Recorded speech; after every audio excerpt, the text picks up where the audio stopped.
Duty cycle control motor circuits are employed in a wide variety of components such as fuel pumps, AC blower motors, wipers, and any actual system that requires a varying motor operation.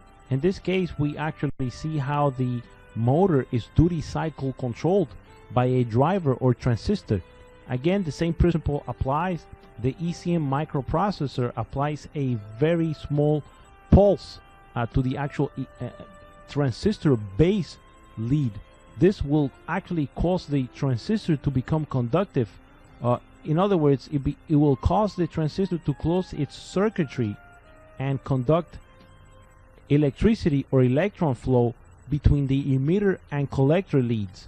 This electron flow, seen here flowing from negative or chassis ground through the motor and to the voltage supply line, is the actual enabler of the work being done. In other words, without the electron flow or current, the motor would actually not be able to turn. And always remember that duty cycle control circuitry has to be performed by a transistor. Relays cannot be used to duty cycle control a component, since the actual switch rate of an actual mechanical relay, it's not fast enough for this duty cycle signal to go into effect. The effective control of the component that is being connected to this duty cycle control circuit actually changes depending on the pulse of the actual duty cycle. In this particular case, we see how according to the actual length or width of the pulse, a different duty cycle rate is achieved.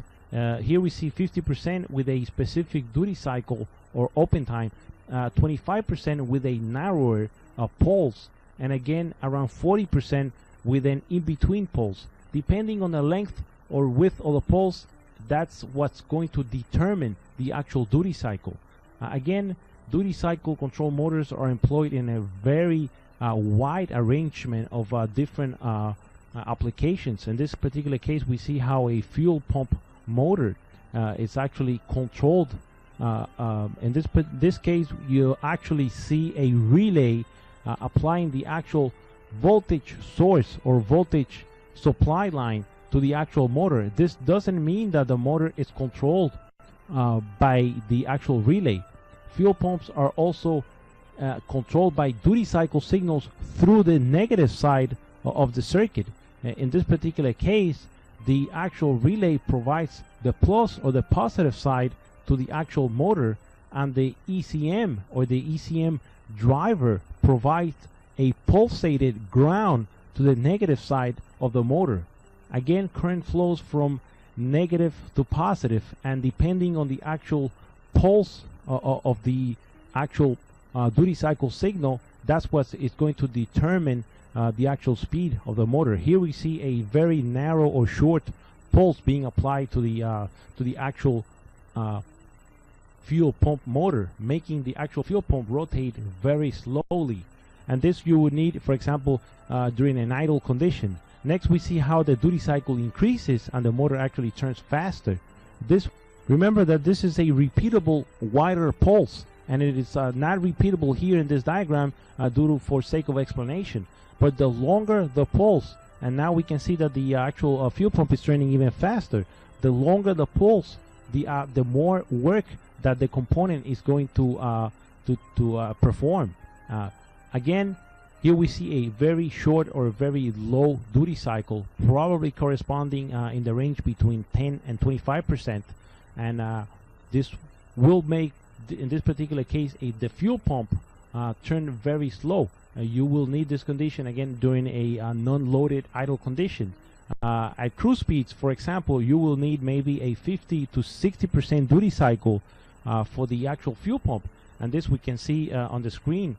And during extremely loaded conditions, or as for example when towing, you will need maybe in 75 to 90% duty cycle, making the flow of fuel through the fuel rail a lot higher.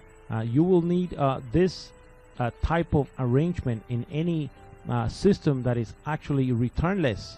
For example, the newer types of fuel systems that do not have a return line, they rely heavily on fuel control by controlling the actual speed of the fuel pump, and this again is done through a duty cycle controlled signal. The output of the controlling circuitry is going to be determined by the width of the actual pulse that is applied to the base of the transistor that is doing the actual controlling. This pulse is modified by the microprocessor through its internal circuitry, and again the microprocessor through the actual driver, transistor driver, determines the speed of the component being controlled.